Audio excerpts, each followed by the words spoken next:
Hello, ladies and gentlemen, here in Brussels for Brussels Diplomatic.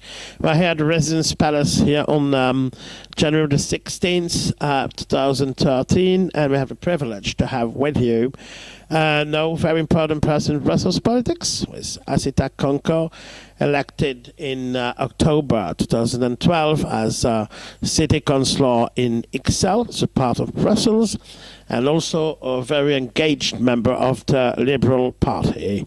Hello, ASSITA, how are you? Hi, Miguel. I'm fine. Thank you for having me.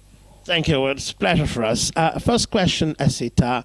Now you've been elected as city councillor in Ixelles. You have been making your first electoral campaign.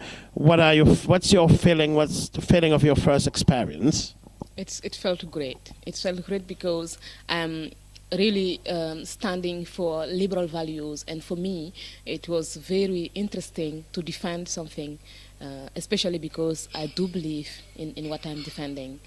I met people, fantastic people, through Ixelles, through Brussels, and these contacts are still ongoing, and I think something started, something wonderful that I would like to continue. And why did you choose liberalism? Is it linked with your past? I mean, as a young girl in another country than Belgium, is it linked with that and with the necessity of having the constitutional liberties?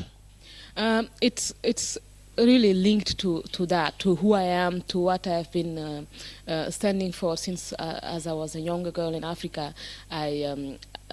Growing up there, actually I came to Belgium 8 years ago. I was born and raised in Burkina Faso. So growing up there as a girl and being confronted with a situation where women were allowed to do less than men, we had more duties and less rights. That was a fact.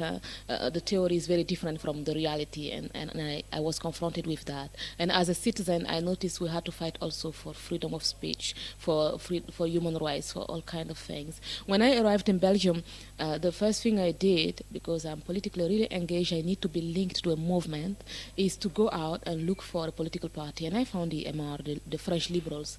And I thought, okay, this is what they're defending is what I'm also standing for, and that is how I realized this is actually called liberalism, to believe in the potential of human beings, to expect the same things from everyone, the same input anyway, and also to believe in the dreams for the future. And how do you see the future of liberalism? Because, 2008 we had financial crisis, and some people make confusion between liberalism and an economical system, which is capitalism. And do you see differences, or do you see the future of liberalism in another, economical system?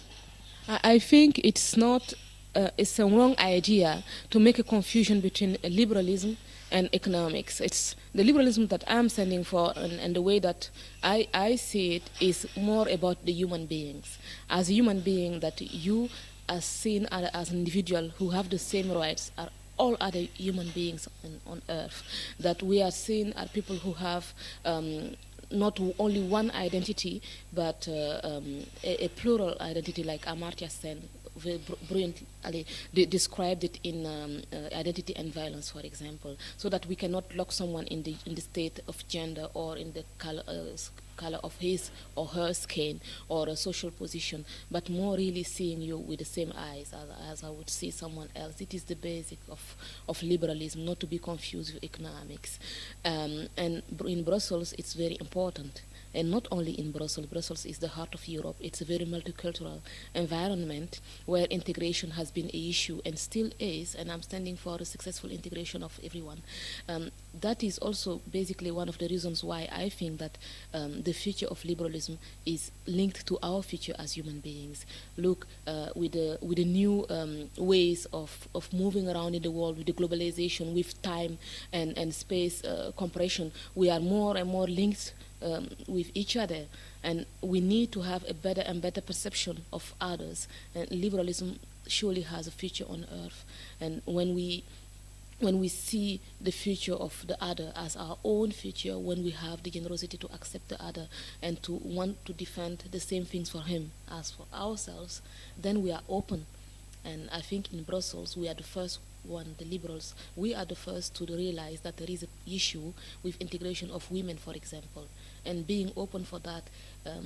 will allow us to find solutions, because as long as you do not realize that a problem exists, you cannot solve it.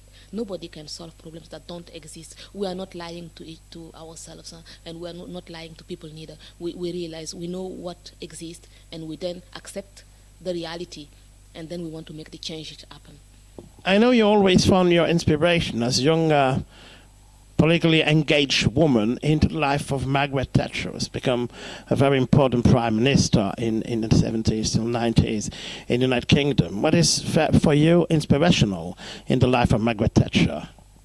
Actually, Margaret Thatcher is not the most important source of inspiration for me. She's just one of the sources. And when you take someone as a source of inspiration, you don't take the whole person, because everyone has mistakes, made mistakes, and has also qualities. What I liked a lot from Margaret Thatcher is, I don't know if it's actually true, because when I saw the movie, The Iron Lady, when she said that she didn't want to die washing a cup of tea, and I saw myself as a little girl in Africa, I thought, oh my God, I don't want to die washing a husband's clothes, because that's what women had to do. And I was looking for a future for myself. So that's something very strong that I discovered, that someone else in another period, in another country, felt the same thing. But my biggest source of inspiration is actually it's diversified. It's like when Gandhi says, "Be the change you want to see in the world." Then I link that to the fact that everyone says society is responsible. But who is the society? It's you, it's me, it's the neighbor, it's us. So each of us need to change before change can happen.